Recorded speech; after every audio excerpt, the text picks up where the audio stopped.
Here to weigh in is the CEO of the National Center for Policy Analysis and Fox News contributor, Lieutenant Colonel Alan West. Colonel, great to see you this morning. Good morning, Clayton. How are you? I'm doing great. I want to get your response to the administration's official position, which came out about 45 minutes ago. This was released on whitehouse.gov. This is Vice President Joe Biden trying to tamp down some of the criticism about the refugee crisis. Listen to the Vice President. There's no possibility of being overwhelmed by a flood of refugees landing on our doorstep tomorrow. Right now, refugees wait 18 to 24 months while the screening process is completed. And unlike in Europe, refugees don't set foot in the United States until they are thoroughly vetted. So, Colonel, you heard that.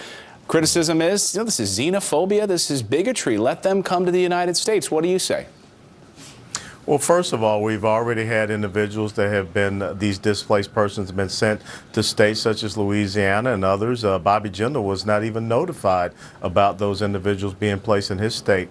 And so that's, right now, that's a lie that the Vice President has already put out. You brought out earlier in the lead into this segment about how back in 2009, 2010, the Obama administration counseled the Iraqi refugees coming here to the United States of America because of a terrorist threat that we had back in Kentucky.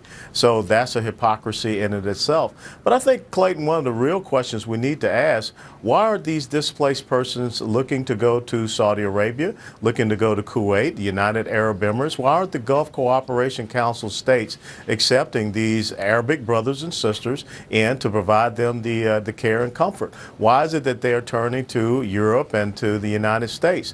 And also, why aren't they going to Turkey? You know, ISIS has said that they will infiltrate within these displaced persons, and we have seen evidence of that in France with the attack that was there. We see evidence of that in Belgium. And so we should just put a halt to this thing right now until we secure the situation. Well, of course, one of the arguments is, and people pointing their finger at President Obama, that the Syrian refugee crisis is a crisis of his own making, and therefore trying to save face by bringing these individuals to the United States. The other argument on the other side of this is, look, Colonel, we're America. Aren't we a beacon of hope in this world? And where is compassion for the children, for the moms who are fleeing this crisis? Did we not help create this crisis? Well, I think it's the situational ethics that we have. This crisis in Syria has been going on for quite some time, and the president stated his own red line if chemical weapons were used, and he did nothing. Look, let's think about this. There was this quote-unquote humanitarian crisis that was happening in Libya, and we committed the full power and might of United States intelligence and air power resources, and guess what we did?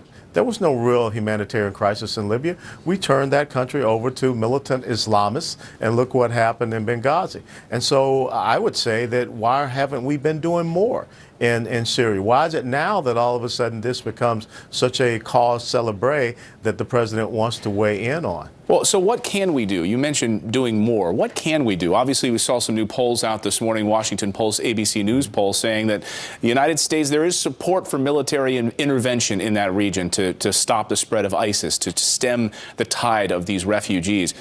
But what does that look like when we get into the nuance of this? Is it Donald Trump's let's just bomb ISIS, or is it let's put 50,000 boots on the ground in Syria to contain this problem?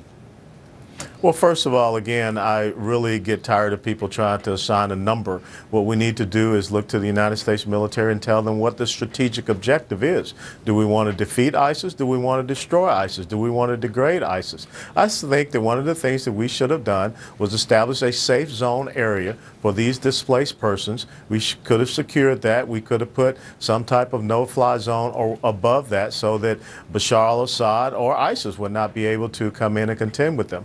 But without a doubt, we have to deal with Islamist sanctuaries wherever they're established, and you're going to have to commit ground forces, ground tactical air controllers that can bring in the proper airstrikes. We know now that our air campaign has not been effective. If it was so effective, then what are the French and what are the Russians bombing at this time? And we all sit here with that banner reading right underneath you right now with this imminent terror threat, with Belgium warning of this terror attack today. Colonel Alan West, great to see you this morning. Urgency all around us this morning. Thanks.